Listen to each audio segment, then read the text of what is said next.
Okay, so we're moving on. Going back to the PowerPoint. Organic compounds, we're going to talk about carbohydrates, sugars, lipids, fats, proteins. We're not going to worry about nucleic acid. So there's three types of carbohydrates: simple sugars, disaccharides, and polysaccharides. The body, when you eat sugar, the sugar is glucose or is reduced into glucose from, for instance, a disaccharide, and the storage of that glucose in the liver is stored as a glycogen, which is a chain of connected glucose molecules. This is called the chain structure of a carbohydrate. This is the ring structure. This is the simplest abbreviation for the structure of glucose. Glucose has 6 carbons, 1, 2, 3, 4, 5, 6, 12 hydrogens, and 11 oxygens. Glucose is the basic fundamental source of energy. Anytime we eat sugars, unless they're stored as glycogen, they're broken into glucose molecules, and that's used to be broken down to produce energy or stored as glycogen in the liver. There's two very important reactions we should know about: dehydration synthesis and hydrolysis. So if you take out water from 2 monosaccharides, form a new oxygen bond, that's called dehydration synthesis, because you've made a new compound by taking out water. You'll get questions in WebAssign about dehydration synthesis. If you add water back into a molecule, that's hydrolysis, which means to break with water. So hydrolysis reverses dehydration synthesis, where a complex molecule is broken down into simpler molecules by adding back water. Okay, we have somebody popping in. Okay, let's go back here. So know what dehydration synthesis is, know what hydrolysis is. If you put many glucose molecules together in a branched chain system, that's glycogen. Glycogen is the polymer that is used to store excessive glucose in the liver. Read through this table. Make sure these are examples, know what monosaccharides, disaccharides, polysaccharides, primary function, comments. Lipids are water insoluble. You know that you add oil to water, it'll never mix. It will never dissolve. So fats and fatty acids and steroids and phospholipids will never dissolve in water. They're water insoluble. So we're talking about lipids or fats. Very important for the shape of our body. Very important for energy storage. Very important for having too much and causing problems. Make sure you read through these types of lipids, examples, functions, and remarks.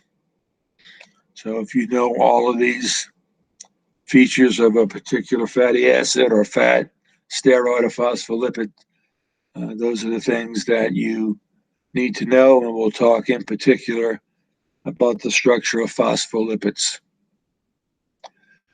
So if you have a chain of carbon and hydrogen, this is called, when you have a long sequence of connected carbons, that's called a carbon chain.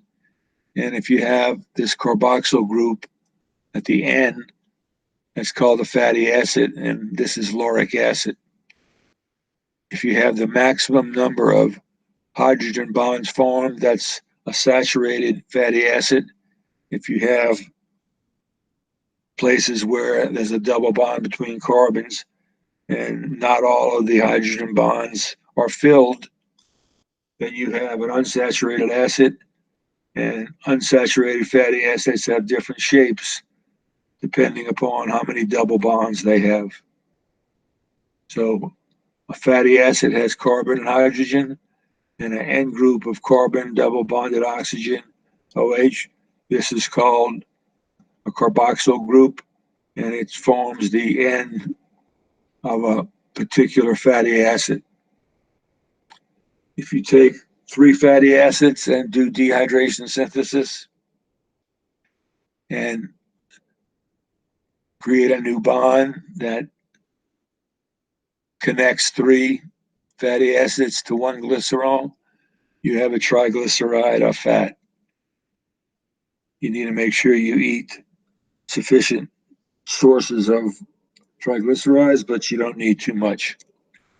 Keep eating the standard American diet, and you're promoting diabetes 2 and heart disease and all kind of problems.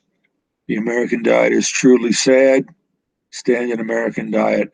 I'm trying every day to eat a plant-based diet. Some days I succeed, other days I don't.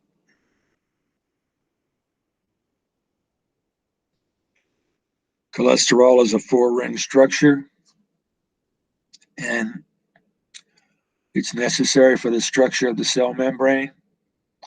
It also serves as the building block for steroid hormones such as testosterone, estrogen, progesterone.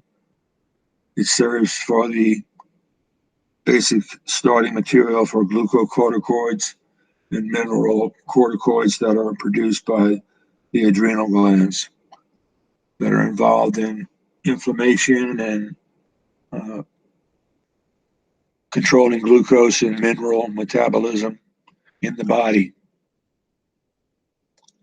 Phospholipids are very abundant in the cell membrane. There's 2 fatty acids attached to a glycerol, and it has water soluble and water insoluble parts. So this is called the phospholipid head. This is called the phospholipid tails. These are very water insoluble. They're called hydrophobic because they fear water. This part will not dissolve in water. This is called hydrophilic. This is the charged portion of the phospholipid. It's called a phospholipid because it has fatty acids and phosphate. So this side is charged. It's called hydrophilic because it loves water. It will dissolve in water. These tails are called hydrophobic because they do not dissolve in water. They're hydrophobic.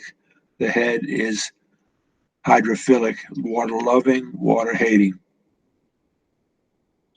Proteins are very abundant.